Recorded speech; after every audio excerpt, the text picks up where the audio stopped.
గవర్నర్గా మన రాష్ట్రానికి, తమిళనాడు రాష్ట్రం మన రాష్ట్రానికి గవర్నర్గా వచ్చేసిన సందర్భంగా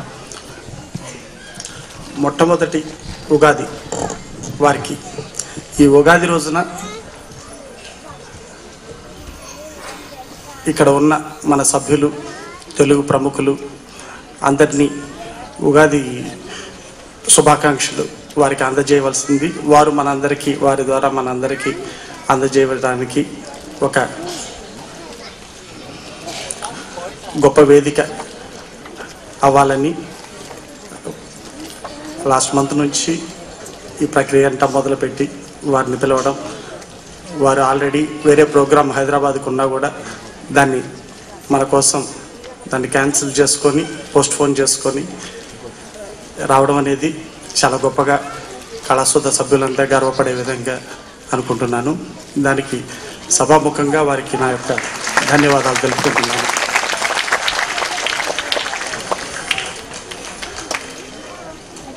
రోసయ్య గారు ఇది మనకి మన అసోసియేషన్ సంబంధించి రెండోసారి రావడం. మొట్టమొదటిసారి 11/11/11 కామరాజ్ మెమోరియల్కి వచ్చారు.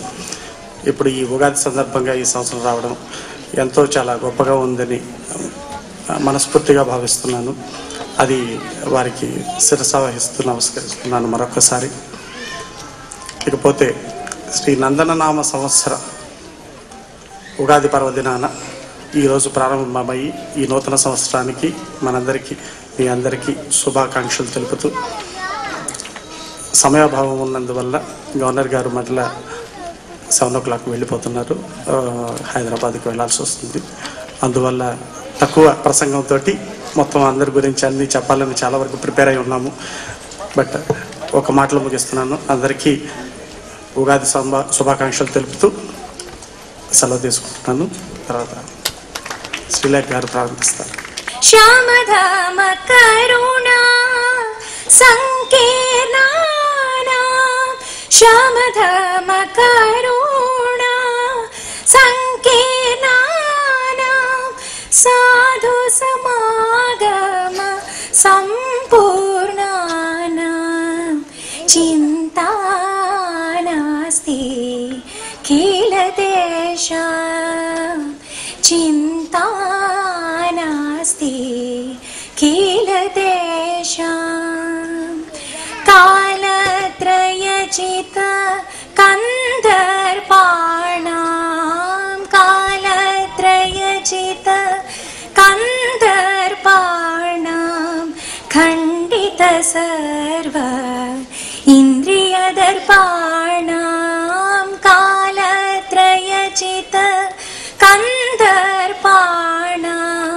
ఖండిత సర్వ ఇంద్రియదర్పాణాం, పరమహంస గురు పదచిత్తానాం, పరమహంస గురు పదచిత్తానాం, బ్రహ్మానంద అమృతమతానాం,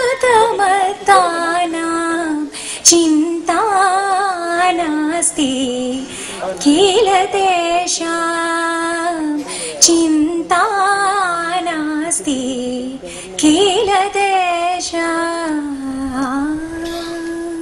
శ్రీ కళాశోధ తెలుగు అసోసియేషన్ వారు ఉగాది సందర్భాన ఈ చెన్నై పట్టణంలో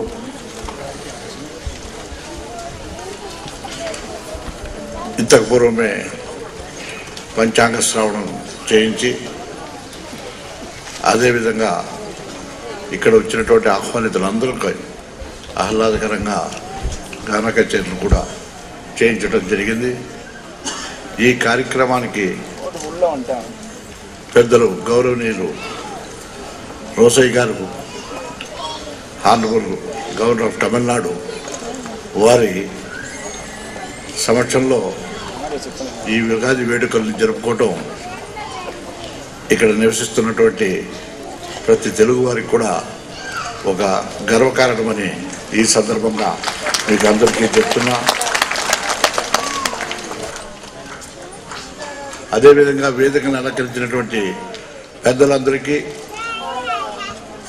అందులో రాజ్యంలో ముఖ్య పాత్రగా వహించినటువంటి తారలకి, మిగతా పెద్దలందరికీ, ఆహ్వానితులందరికీ కూడా నా హృదయపూర్వక నమస్కారాలు జరుపుకుంటూ, ఈ ఉగాది యుగానికి ఒక కొత్త సంవత్సరం ప్రారంభాన్ని ఉగాదిగా అంటూ, ఇది మొట్టమొదట మాసమైనటువంటి చైత్రమాసం తొలి పక్షమైన శుక్లపక్షం తొలి తిథి అయిన పాడ్యమి నాడు తొలి ఋతువైన వసంత ఋతువు ప్రారంభమవుతుంది. ఇది తెలుగు సంస్కృతికి ఒక ప్రాతిక. ఇప్పటి నుంచే వసంత నవరాత్రులు ప్రారంభమవుతాయి. చివరి రోజున శ్రీరామనవమి వస్తుందని, అదేవిధంగా శ్రీ నందనామ సంవత్సరంతో నూతన ఆనందంతోనూ, నూతన ఉత్సాహంతోనూ, నూతన ఉత్తేజంతో హాయిగా హేళగా గడపాలని ఆశిస్తూ ఈ కార్యక్రమాన్ని జరుపుకుంటున్నాం. ఈ ఉగాది నాడే బ్రహ్మదేవుడు మొట్టమొదట జగత్తు సృష్టిని ప్రారంభించినట్లు పండుగను ఒక మన తెలుగువారే కాకుండా కర్ణాటక, మహారాష్ట్ర వారందరూ కూడా ఈ యొక్క పండుగను జరుపుకుంటున్నారు. తమిళులు మాత్రం 15 రోజులు తరువాత ఉగాది కూడా వారికి అనువర్తిస్తుంది. అదేవిధంగా పారసీకులు కూడా ఉగాదిని నవారోజ్ అని పేరుతో జరుపుకుంటున్నారు. అది కూడా ఈ మార్చి నెలలోగానే జరుగుతుంది. ఈ శాలివాహన శకం, విక్రమ శకం, కలియుగ ప్రారంభము ఇవన్నిటికీ ఉగాది నుంచే లెక్కించుకుంటారు. ఇవాళ తిరుమల ఆలయంలో కూడా ఉగాది ఆస్థానం పేరిట ఉగాది పండుగను జరుపుకున్నట్టుకు ఎప్పటి నుండో, అనగా పల్లవుల కాలం నుండి కూడా ఈ యొక్క ఆచరణలో ఉన్నది. ఇది కొందరు లెక్కలు ప్రారంభానికి ఆదాయ వ్యయాలు, లాభ నష్టాలు, కందాయ ఫలితాలను ఈ రోజు నుంచే లెక్క చేసుకుంటూ ఉంటారు. అదేవిధంగా ఈ వసంత ఋతువులో కూడా వచ్చే పండుగ కాబట్టి ప్రకృతి అంత వసంత సోయగాలతో నిండి ఉంటుంది. ఇది సంవత్సరాది కావున ఈ రోజు జరిగే కార్యక్రమాలన్నీ కూడా సంవత్సరం పొడవునా జరుగుతాయని ప్రజలు ఆశిస్తున్నారు.